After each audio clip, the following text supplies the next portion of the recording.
I still needed a place to stay. So I said, now I'm almost done with everything I need to do. But I need to get close to the airport. So I go back into Kentucky and I rent a hotel at the airport next to the Holiday Inn Express, but it wasn't a Holiday Inn Express that I rented. I rented the one that didn't have the bar. It was I think they call it a Quality Inn. But it smelled so bad. When you walk in the hotel, it smelled bad. When you got in the elevator, it smelled bad. It reminded me of this old story. There was this story about an Avon salesman who got in an elevator in New York City.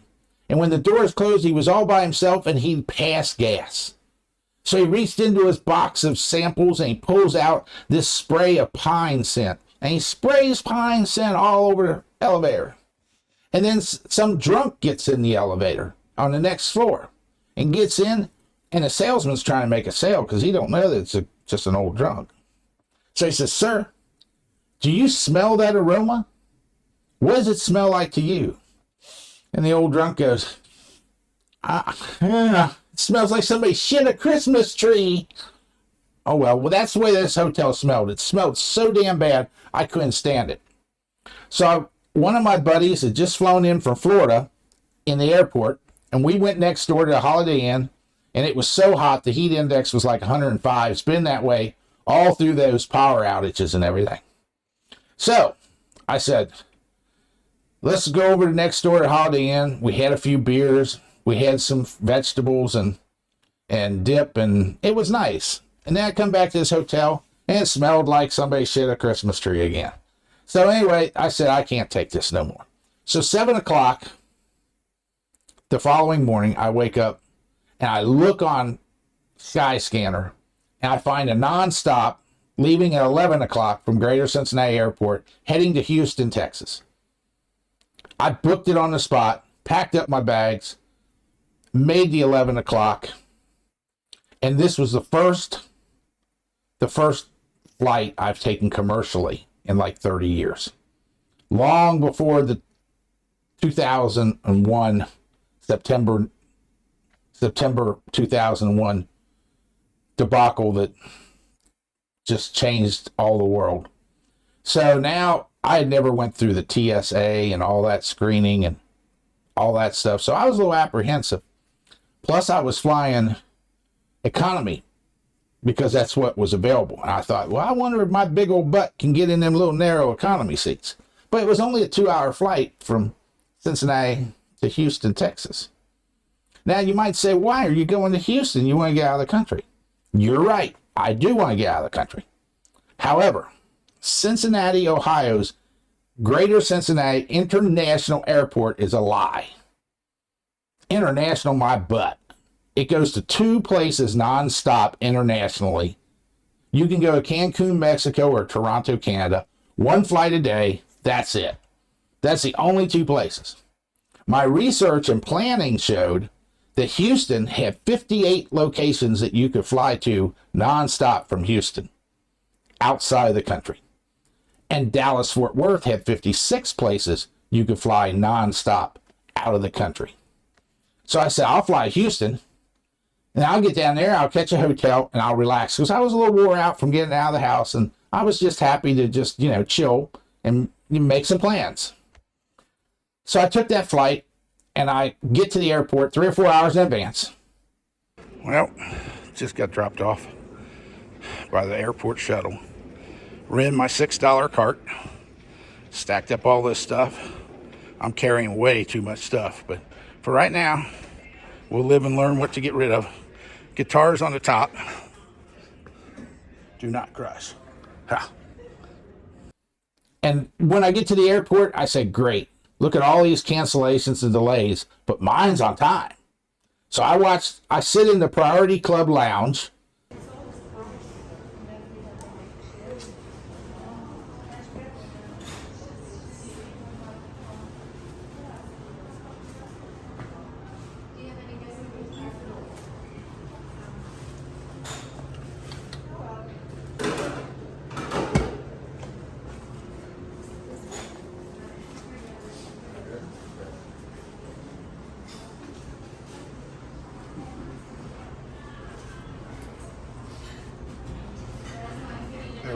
So I sold cookies, and the water was delicious.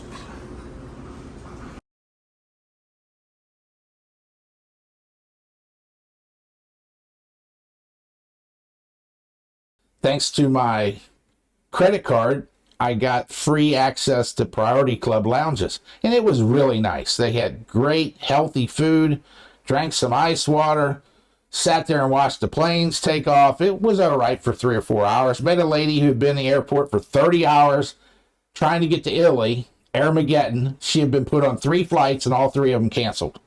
She was not a happy traveler. She was a little tired, a little grumpy, and just wanted to get back to Italy. Nice lady. But mine's on time.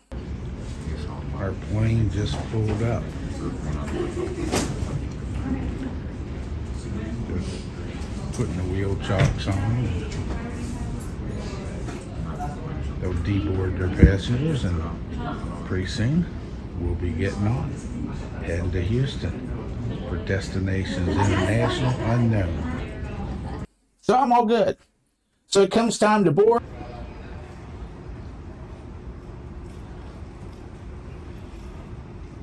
Pretty damn efficient loading this plane. We're on time. I'm there. We get in. Everything's great. Looks like we're going to take off. They close the door to the airplane up by the pilot.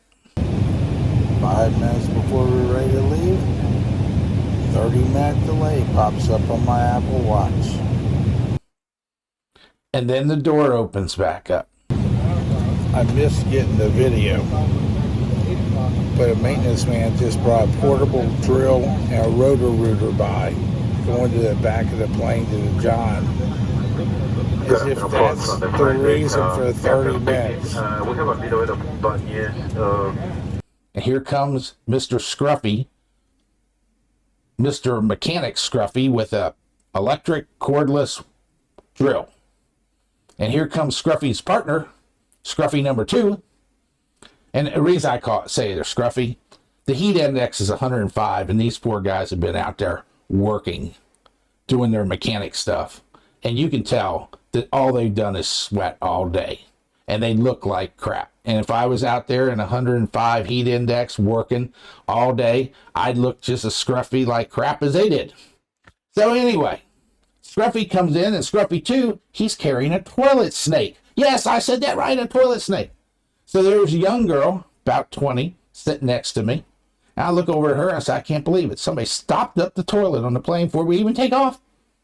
And she thought I was crazy. And no sooner she gave me a look like I was crazy, thinking this, because I knew what they were carrying. The pilot comes on and says, ladies and gentlemen, we have a problem with the rear lavatory. They don't call it a toilet, they call it a laboratory. I guess they're doing experiments in there to see what comes out. I don't know, a laboratory. We have a problem with the rear lavatory that won't flush. But we've got the mechanics working on it. There'll be a 30-minute delay before departure. And I said, oh, great. How can you stop up the toilet on a plane? They got those vacuum systems. When you push a button, it goes whoosh. It could suck the chrome off of a trailer hitch ball. How could it get stopped up? Well, anyway, it did. So we had a 30-minute delay for laboratory. So we get in the air. Takeoff to the CBT was a little bumpy, considering the heat index was over 100. That would create a lot of drafts on the bumps.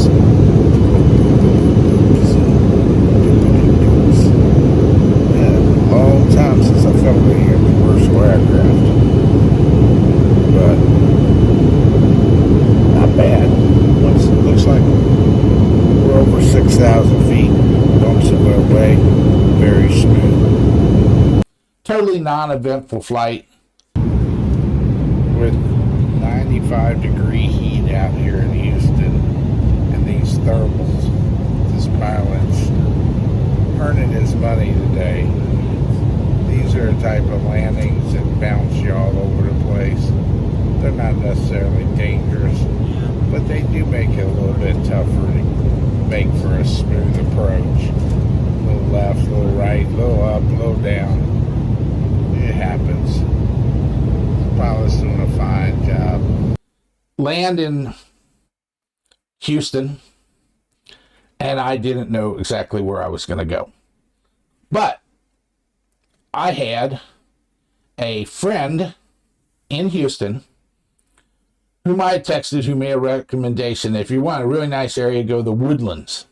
Evidently, a Woodlands is a really nice area in outside of Houston, Texas, which is huge. So, went on Hotwire again, found this hotel, and I'm going to post some video of this hotel and probably do a little review just of this hotel because it was called an Indigo Hotel. Stay tuned. More vlogs are coming day by day by day that gets me out of the country. I'm going to put them up as fast as I can get them edited. Believe me.